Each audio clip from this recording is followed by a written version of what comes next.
আপনারা জানেন যে জোটের কারণে বিএনপি যে সমস্ত সিটগুলোকে সারা দেশে ছেড়ে দিয়েছে 2001 সালের পর থেকে, সবগুলো রাজনীতি অন্তঃশাসনীয় রাজনীতিতে পরিণত হয়েছে। কোথাও বিএনপি ঘুরে দাঁড়াতে পারে। বহু জায়গায় প্রার্থীর অভাবে আওয়ামী লীগ থেকে উপজেলা পর্যায়ের সহসভাপতি পর্যায়ের নেতৃত্ব এনেও মনোনয়ন দেওয়া হয়েছে, কারণ ওইখানে বিএনপির গ্রহণযোগ্য এবং জনপ্রিয় কোনো প্রার্থী ছিল না। তার কারণে আমরা সিদ্ধান্ত নিয়েছি যে এই নির্বাচন যতই চ্যালেঞ্জ থাকুক না কেন, যতই ত্যাগ স্বীকারের পর্যায়ে আমাদের যেতে হয় না কেন, আমরা এই নির্বাচন কন্টেস্ট করব। এবং উপজেলা নেতৃবৃন্দ, 2 উপজেলার নেতৃবৃন্দ, সকল ইউনিয়নের নেতৃবৃন্দ, সকল ওয়ার্ডের নেতৃবৃন্দ, সকল অঙ্গ সংগঠনের নেতৃবৃন্দ সর্বসম্মতিক্রমে সিদ্ধান্ত নিয়ে আমাকে তারা জানিয়েছেন যে তাদের পছন্দের প্রার্থী হিসাবে আমাকে তারা অনুরোধ করেছেন। আমিও গলাচিপা 10 মিনার বিএনপির ভবিষ্যৎ রাজনীতিকের কথা চিন্তা করে আমি এই চ্যালেঞ্জ গ্রহণ করবার জন্য এবং ত্যাগ স্বীকারের জন্য প্রস্তুত হয়েছি। আপনি জানেন, গণ অধিকারের সাধারণ সম্পাদক আমাকে ফোন করেছিলেন যে যদি আমি সম্মত থাকি, আমাদের ভারপ্রাপ্ত চেয়ারম্যান সাহেব আমাকে ফোন করবেন যে আমাকে যদি প্রতিপংক্তি দেওয়া হয় তাহলে আমি এই আসলে প্রতিদ্বন্দ্বিতা থেকে সরে যেতে রাজি আছি। আমি বলেছি আমি নির্বাচন করছি আমার জন্য নয়, আমার ভোগবিলাস কিংবা আমার স্বীকৃতির জন্য নয়, আমি নির্বাচন করছি গলাচিপা 10 মিনার ভবিষ্যৎ রাজনীতি এবং বিএনপির অস্তিত্বের জন্য। অতএব আমাকে এখান থেকে পিছু হটার কোনো সুযোগ নেই। তারপর আপনারা জানেন যে নানান ধরনের মব সৃষ্টি করা হয়েছে। আমি দল থেকে পদত্যাগ করেছি, তারপরেও বিএনপির হাইকমান্ডকে, দলের চেয়ারপারসনকে বাধ্য করা হয়েছে চাপ প্রয়োগ করে আমাদেরকে বহিষ্কার করার জন্য। শুধু আমি নয়, অনেক নেতাকর্মীকে বহিষ্কার করা হয়েছে, সমস্ত কমিটি ভেঙে দেওয়া হয়েছে এবং এগুলোর জন্য আমরা প্রস্তুত ছিলাম যে সকল ত্যাগ স্বীকারে যেহেতু আমরা প্রস্তুত, অতএব এ ধরনের ঘটনা করতে পারে।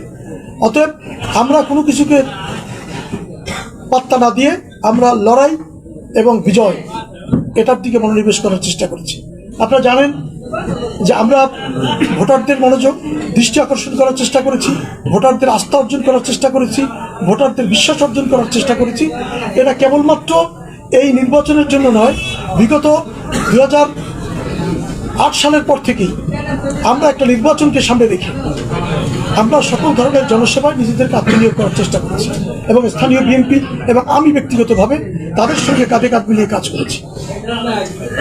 তো যখনই আমরা নির্বাচনের মাঠে নেমেছি, আপনি দেখবেন, আপনারা গণমাধ্যমের সবাই আপনারা আছেন, আমি জানি না কি কারণে রহস্যজনকভাবে আপনারা সময় মতো কথা বলতে চান না।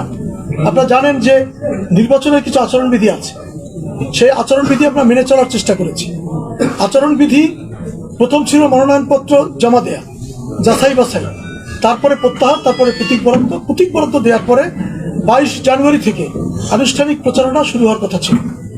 আপনারা জানেন যে সেই 22 তারিখের আগেই একটি রাজনৈতিক দলের এবং বিএনপি সমর্থিত প্রার্থী তিনি প্রত্যেকটি ইউনিয়নে দেশনেত্রী বেগম খালেদা জিয়ার শোক সভাকে নাম ব্যবহার করে তার শোক সভার ন্যূনতম শর্ত পালন হয়নি। অভিযোগ আছে কোথাও নাচ গানও হয়েছে। তারপরে সারাদিন রাজনৈতিক বক্তব্য এবং তার যেহেতু পূর্ব নির্ধারিত মার্কা, অতএব প্রচারণা তারা চালিয়েছেন, যেটি নির্বাচন কমিশনের আচরণবিধি পরিপন্থী এবং নৈতিকভাবে এটি একটি অন্যায়। তা আমরা যে প্রজন্ম, নতুন প্রজন্মের প্রতি আমরা বিশ্বাস স্থাপন করতে চাই যে তারা নৈতিকতার দিক থেকে একটু বড় হবে, কিন্তু এই নতুন প্রজন্মের রাজনীতিবিদ, আমরা তো অনেকটা মধ্যবয়স পার করেছি, আমার বয়স 53, আমরা তো নতুন প্রজন্মের দাবি করতে পারি না এখন। এই প্রজন্মের যারা রক্ত দিয়েছেন, যারা লড়াই সংগ্রাম করেছেন, তাদের কাছ থেকে আমরা ভালো আচরণ আশা করি। কিন্তু নির্বাচন কমিশনের আচরণবিধিকে তোয়াক্কা না করে, রাষ্ট্রের আইন কানুন নিয়মকে তোয়াক্কা না করে, মব সৃষ্টি করে প্রশাসনের উপরে এক্সট্রা অ্যাডভান্টেজ নেওয়ার যে ভিন্ন রাজনীতি, সেটি হয়েছে একটি রাজনৈতিক দলের প্রধানের মাধ্যমে। এখানে আপনি দেখবেন যে 22 তারিখের আগে প্রত্যেকটা ইউনিয়নে তারা জনসভা করেছে, মাইক ব্যবহার করেছে, নিয়মতান্ত্রিকতাকে তোয়াক্কা না করে। 22 তারিখের পরে প্রচারণার শুরুতেই আমার নাম ব্যবহার করে বিভিন্ন জায়গায় আপত্তিকর বক্তব্য দেওয়া হয়েছে। তার আগে আমার নামে অপপ্রচার করা হয়েছে যে আমি সরে গেছি, আমি প্রত্যাহার করে নিয়েছি। ভারপ্রাপ্ত চেয়ারম্যান সাহেব আমাকে ডেকে নিয়ে প্রত্যাহার করার জন্য বলেছেন। আমি জানি আমি 2001 সাল থেকে বিএনপির বর্তমান চেয়ারম্যান এবং তৎকালীন সিনিয়র যুগ্ম মহাসচিব তারেক রহমানের সাথে কাজ করার সৌভাগ্য আমি পেয়েছি, তার স্নেহ আমি পেয়েছি। আমার দৃঢ় বিশ্বাস তিনিও জানেন আমি এই কী কারণে এই নির্বাচনে লড়াই করছি, এবং আমিও জানি তিনি কী কারণে আমার উপর সব ধরনের সাংগঠনিক অস্ত্র ব্যবহার করছেন। অতএব এখানে আমাদের মধ্যে আস্থার কোনো সংকট নেই। মান অভিমান থাকতে পারে, কিন্তু আস্থার কোনো সংকট নেই। নাম ব্যবহার করে বক্তব্য দেওয়া হয়েছে।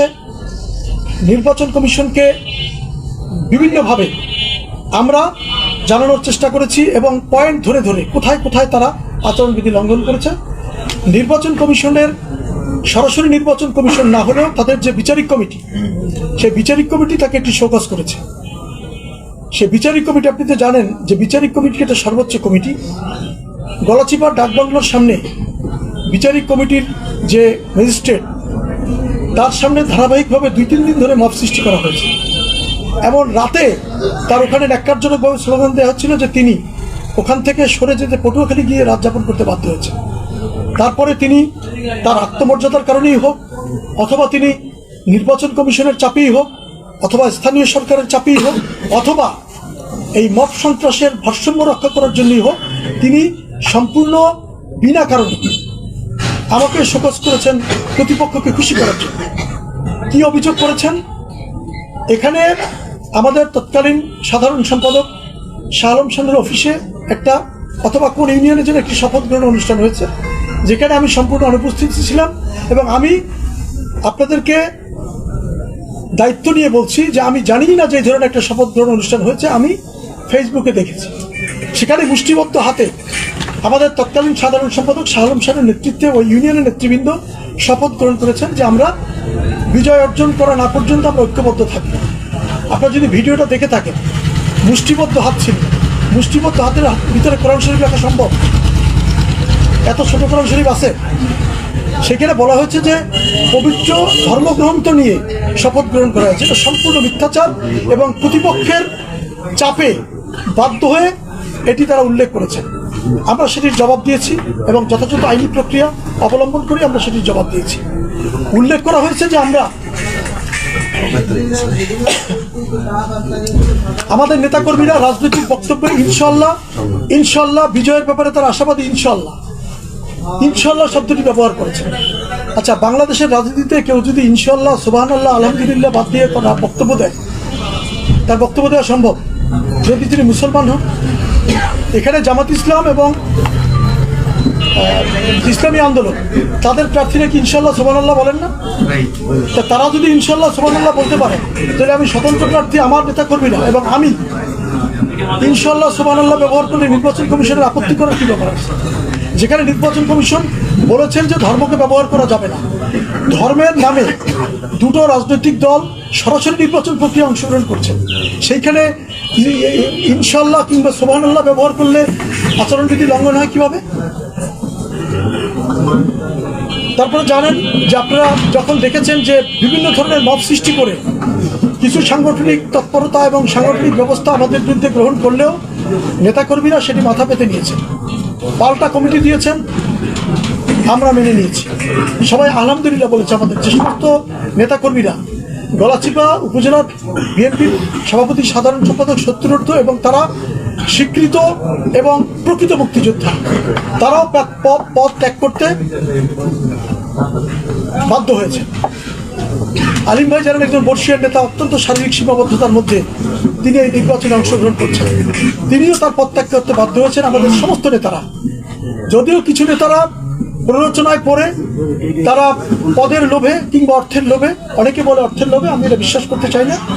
আমি চাই যে তারা পদের লোভে তারা ওই পারে গিয়েছেন, তারাও খুব একটা শান্তিতে আছেন বলে মনে হয় না।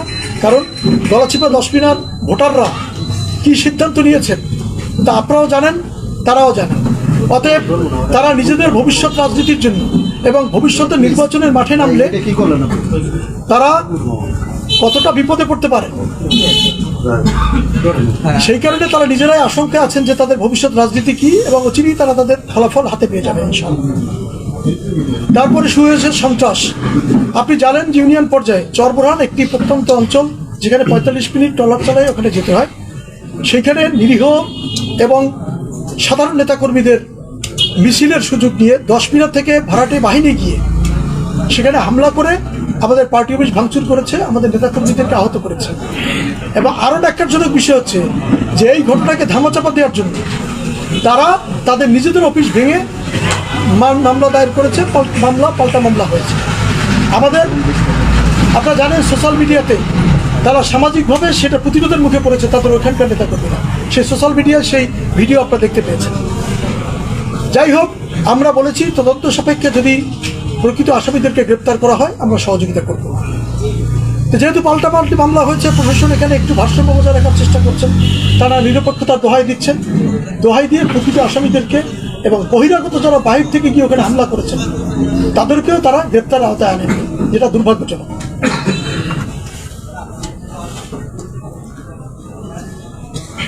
আপনি জানেন চাঁদপুর আর মধুপুরা একটা স্টেশন আছে, ওখানে ঢাকার থেকে আগত একজন ট্রাক মার্কার কর্মী, খুবই বিখ্যাত কর্মী, আপনার নাম শুনলে জানতে পারবেন। আমি নাম উল্লেখ করতে চাই না, কারণ আমরা এটা নেচারের মধ্যে যায় না।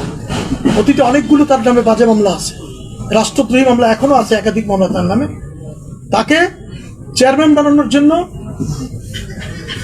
স্থানীয় নেতাকর্মীরা বলছেন যে উচ্চ অঙ্কের মোটা অঙ্কের টাকায় তার কাছ থেকে নেওয়া হয়েছে এবং তাকে নীতি নৈতিকতা বিসর্জন দিয়ে তাকে ঢাকা থেকে আনা হয়েছে। এখানে তার কাছ থেকে মোটা অঙ্কের টাকা নেওয়া হয়েছে এবং তার ভবিষ্যতে চেয়ারম্যান বানানো হবে এবং তিনি তার নেতার এবং তার এমপি ক্যান্ডিডেটের আস্থা অর্জন করার জন্য অব্যাহতভাবে সন্ত্রাস পরিচালনা করছেন ওখানে।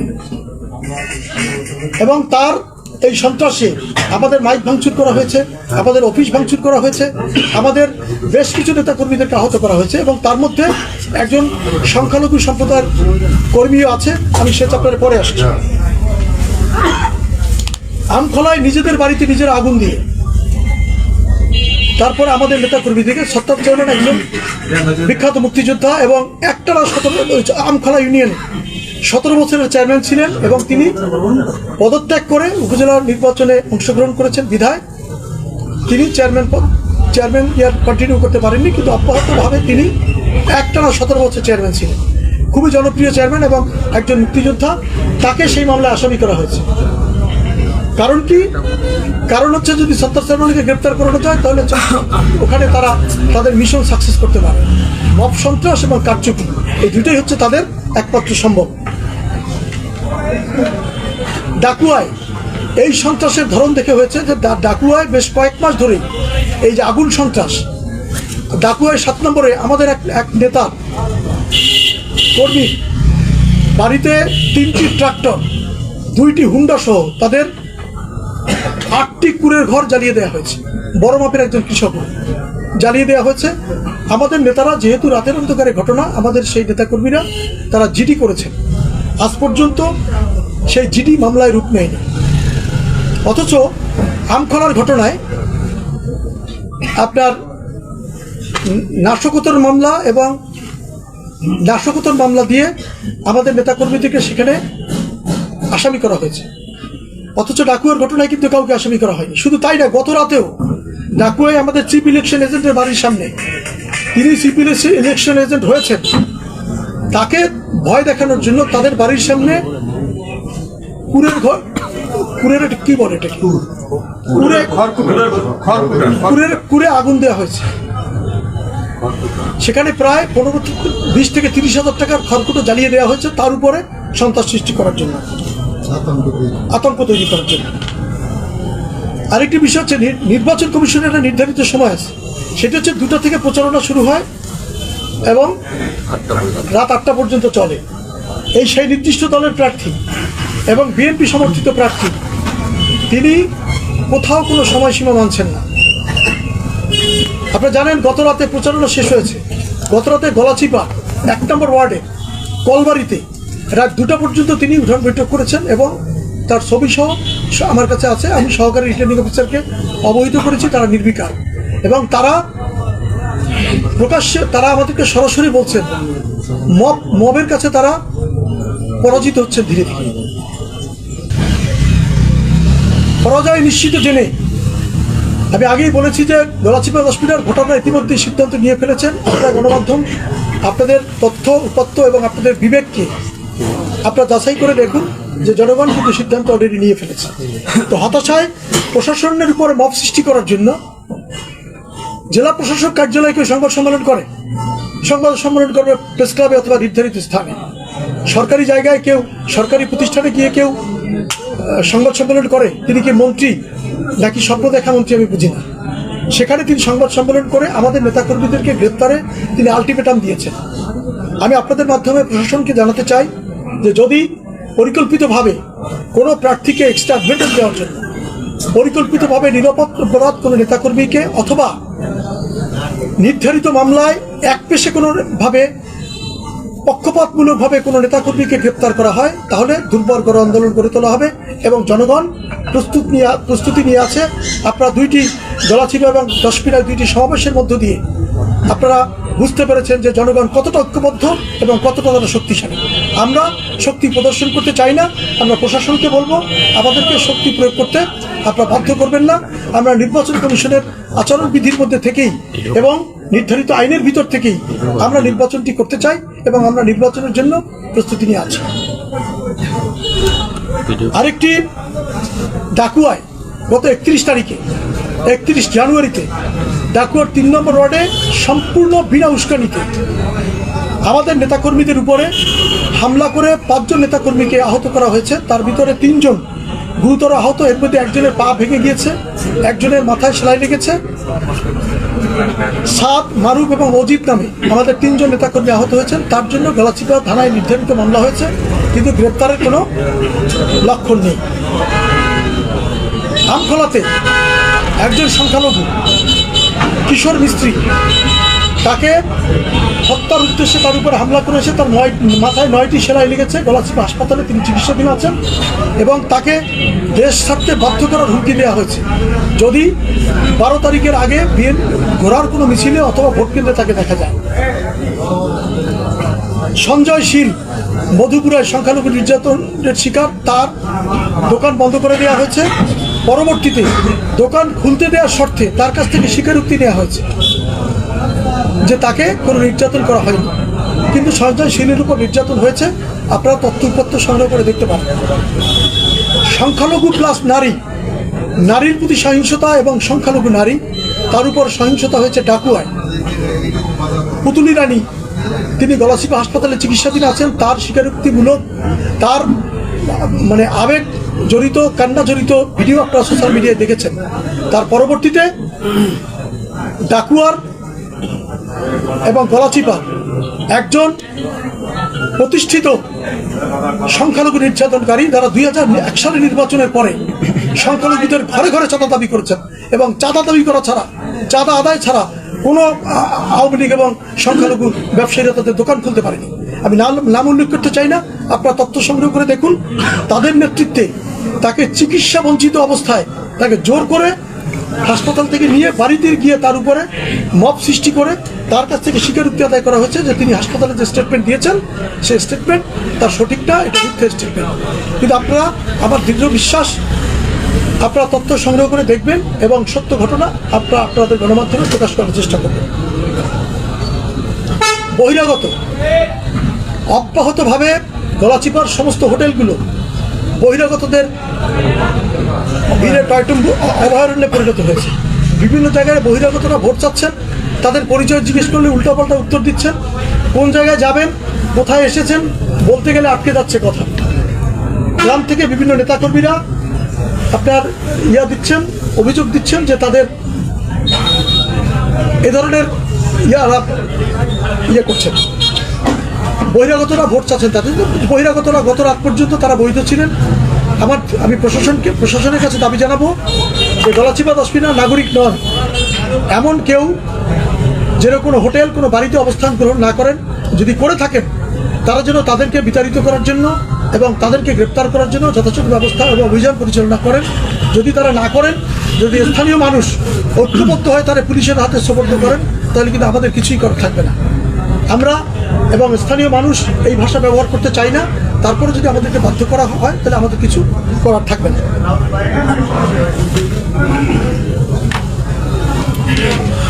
বর্তমানে চরকাজল এবং চরবিশ্বাসে শত শত বহিরাগত ভোলা, বরিশাল এবং বিভিন্ন অঞ্চল থেকে সেখানে বহিরাগতদেরকে প্রবেশ করানো হয়েছে এবং চরবিশ্বাস এবং চরকাজলের সমস্ত সেন্টারকে আমাদের কোনো দাবি দেওয়ার কারণে নয়, প্রশাসন এবং গোয়েন্দা সংস্থা তার তথ্যপত্রের ভিত্তিতেই চরকাজল, চরবিশ্বাসের সমস্ত সেন্টারকে ঝুঁকিপূর্ণ সেন্টার ঘোষণা করেছে এবং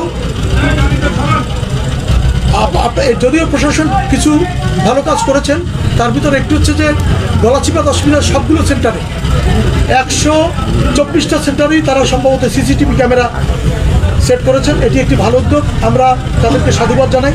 তবে তাদের এই যে বিচারহীনতার সংস্কৃতি এবং চোখ বুজে থাকার সংস্কৃতি এবং মবের ভয়ে সন্ত্রাসের বিরুদ্ধে, অনিয়মের বিরুদ্ধে ব্যবস্থা না নেওয়ার সংস্কৃতি, এই সংস্কৃতি যে কোনো সময় নির্বাচনকে ভণ্ডুল করে দিতে পারে এবং সন্ত্রাসীদেরকে উৎসাহিত করতে পারে যে এখানে তো মব সৃষ্টি করলে কোনো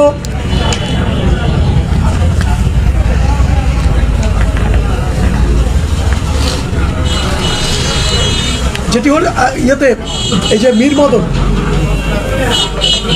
আলিপুরা ইউনিয়নে গত রাত্রে একটি ঘটনা ঘটেছে।